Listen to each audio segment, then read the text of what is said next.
that startup button was louder than I expected. Oh. So, I've kind of had the urge to sort of ramble to myself at a camera for a little while because, well, I spend a lot of my time talking to myself, so I might as well get some of it documented. I've decided I'm going to straighten my hair whilst I waffle to this, so I guess we'll see what happens.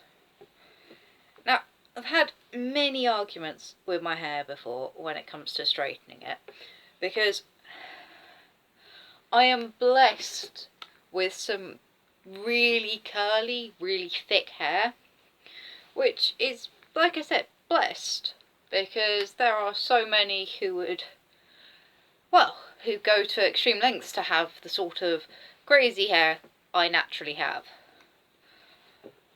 I've dyed it so many times over the years, I have honestly lost count. To be fair, this is probably one of the nicest shades of blonde I've ever had.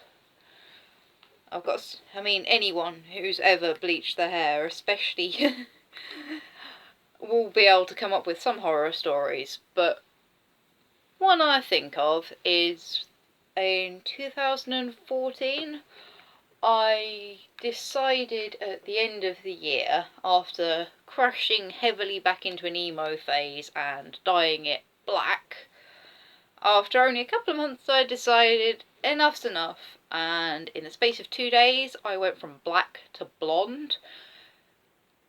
I'm sure if you've ever used chemicals on your hair you will probably know how, well, hair's already dead, but how thoroughly dead it was by the time I finished. But it was fun. I haven't been feeling quite myself lately, and I'm tempted to pin part of that onto the fact that I'm not ginger at the moment. I'm sure I can't be the only woman out here in the world saying things like, my hair is a huge part of who I am as a person, because, well, I just can't be the only person. But being ginger is, I don't know how to describe it. You come into the world as a redhead and there are already so many preconceptions about how you're going to turn out. Now, I had a lot of help in being as badass as I like to portray myself, but the moment you're born ginger, you've got some pretty big boots to grow up into. And I think the bullying you receive early on in life for being ginger really helps with that. But, yeah. I think the only colour I haven't successfully gone is blue. I tried to go blue a few times actually, and because of the warm tones in my hair, it almost instantly went green. Which is fine, because green goes much better with my complexion and my eye colour. But blue's a tricky one, because you've got to get your hair like bright white before you can do anything with it. Now, see, one thing I really like about having my camera set up right now and just sort of waffling on at it is because I know myself well enough that unless I do something really embarrassing throughout the course of me straightening my hair, this is just going to get posted on the internet unedited. Which is nice, because I really don't have time for editing. I did a few video projects last year and learned a little bit about editing, but I cannot be arsed, quite frankly. I used to, when I was about 17, I kept trying to do the YouTube thing, because it's what my generation does, really, isn't it? We post ourselves out on the internet, we go, this is who I am as a person, please like me. But when I first started trying to film myself, I was filming from the webcam on my laptop at the time, and I didn't have a microphone. I mean, I don't know how the sound quality is going to come out on this at the moment. Most of my recent recordings I've been using a Bluetooth headset thingy bob, whatever. But when I used to record on my laptop was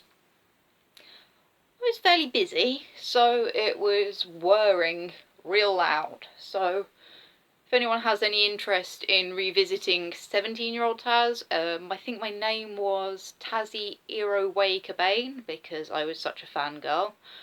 And in pretty much all of the videos, you can barely hear me over the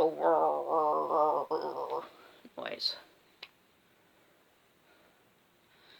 See, when I originally dyed my hair, I was planning on maintaining the pink for as long as possible. One of the reasons being is, now, for me, Pinkie Pie from My Little Pony is like the epitome of social stamina. And I don't have any of that. It's like, you want me to go and socialise? Please no.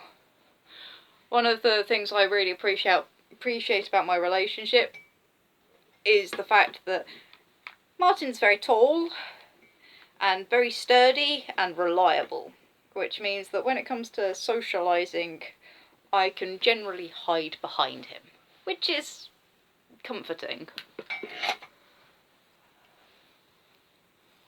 I didn't say this was going to be a satisfying hair straightening video. It is literally just me going through and seeing what will happen. Anyway, back to Pinkie Pie. Now, one thing I find the style of the ponies particularly nice, because I'm not even an ex-emo. I might as well just be honest about it, although I'm pretty certain about that if I'm honest and open about the fact that I'm still fairly emo, it means that I'm not emo. It's like when I was younger and I would argue against anyone who called me an emo, I'm like, I'm not an emo. That felt kind of like the proof, really, but I don't know, I've always been some kind of subcategory of goth. But the thing about, the ponies is the fact that they all have side fringes. Well, most of them. And when I straighten my hair, I feel very much like Pinkie Pie before she gets her cutie mark, because she has very big, bushy hair. It has a life of its own and its own magical properties, which I love. But when I straighten my hair, I feel like the pre-cutie mark Pinkie Pie, because she works on this rock farm and she's all drab and but stony faced. And yeah, I'll stop rambling about that. If you want to know more, you can always just look her up. That's one thing that bugs me, is the stigma around being a fan of My Little Pony as a grown-up. Now, despite my mum's insistence that she watched it with me when I was a kid, I'm fairly certain it wasn't possible for that to be the case, because at least the version of My Little Pony that I'm a fan of didn't start until 2010. But it's so wholesome, and it's genuinely hilarious, and it's also, like, I'm a big fan of puns, and considering their entire world is pretty much based on equine puns, I think they do really well with it. I mean, I'd much rather go to Manhattan than Manhattan. That's probably because I'm some variety of weeaboo. Ah. Still kinky.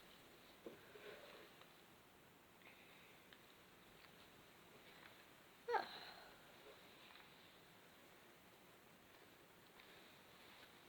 It's nice. One thing I'm appreciating about having the camera on me is every time I pause my ramble and try to think of all the random things that I'd usually be coming up with, my brain's quiet. And my brain is very, very rarely quiet. So it's nice to have a change of pace inside here. Maybe don't hit yourself in the head with the straighteners, they are very warm.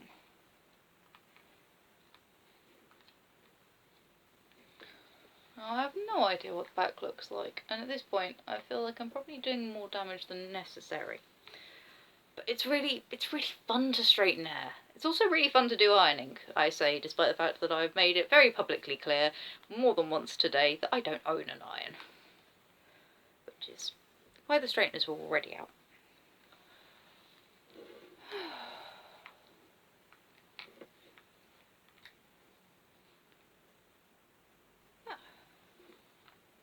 I think that will have to do. And to be fair, I don't really have much else to say right now. But if anyone actually bothers to watch by the point in time I finish this 13-minute video with me straightening my hair, then thank you for hanging out with me. It's been quiet.